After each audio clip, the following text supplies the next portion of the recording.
നിരവധി പേരുടെ മരണത്തിനിടയാക്കുകയും നിരവധി പേർക്ക് അതിമാരകമായി പരിക്കേൽക്കുകയും ചെയ്ത ചെങ്കോട്ട സ്ഫോടനം കുറ്റകൃത്യ സ്ഥലത്ത് നിന്ന് ഇപ്പോൾ കൂടുതൽ വിവരങ്ങൾ പുറത്തുവരുന്നു.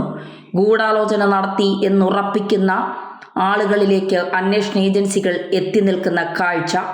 സ്ഫോടന കേസിൽ പ്രധാന ഗൂഢാലോചനക്കാരിയായി 4 വ്യക്തികളെ തിരിച്ചറിഞ്ഞു. Doctor Umar Nabi, doctor Shaheen Shahid, doctor Adil Ahmad Rather, doctor Muzammil. ഏറ്റവും പുതിയ റിപ്പോർട്ടുകൾ പ്രകാരം ഡോക്ടർ നബിയുടെ പിതാവിനെയും കസ്റ്റഡിയിലെടുത്തു. ഇന്ത്യ ഭയക്കുന്ന വൈറ്റ് കോളർ ടെററിസമാണ് ഡൽഹിയിൽ നടന്നിരിക്കുന്നത്. അതൊരു വല്ലാത്ത കഥയാണ്. ഡൽഹി സ്ഫോടനത്തിൻ്റെ അകംപൊരുളുകളിലൂടെ ഒരു യാത്ര നടത്താം. 3 ആഴ്ചകൾക്ക് മുൻപ് ജെയ്ഷെ മുഹമ്മദിനെ പുകഴ്ത്തി ശ്രീനഗറിൽ ചില പോസ്റ്റുകൾ പ്രത്യക്ഷപ്പെട്ടു. ഇന്ത്യൻ അന്വേഷണ ഏജൻസികൾ ഈ പോസ്റ്ററുകളുടെ ഉറവിടത്തെ തേടി യാത്ര പുറപ്പെടുന്നു. ഉത്തർപ്രദേശ്, ഹരിയാന, ഡൽഹി എന്നീ മേഖലകൾ കേന്ദ്രീകരിച്ചായിരുന്നു ഡൽഹി പോലീസിൻ്റെയും ജമ്മു കശ്മീർ പോലീസിൻ്റെയും അന്വേഷണം.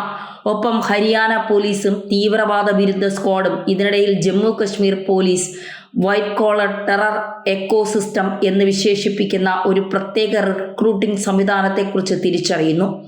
ഇതിനെ തുടർന്ന് നടന്ന പരിശോധനകളിൽ ഇന്ത്യ നടുക്കുന്ന വിവരങ്ങളാണ് പുറത്തുവിടുന്നത്. ഇന്ത്യയിൽ അതിഭീകരമായ ആക്രമണങ്ങൾക്ക് പദ്ധതിയിട്ട ഭീകര സംഘങ്ങളിൽപ്പെട്ട നിരവധി പേരെ അന്വേഷണ ഏജൻസികൾ നിയമത്തിൻ്റെ പിടിയിലേക്ക് കൊണ്ടുവരുന്നു.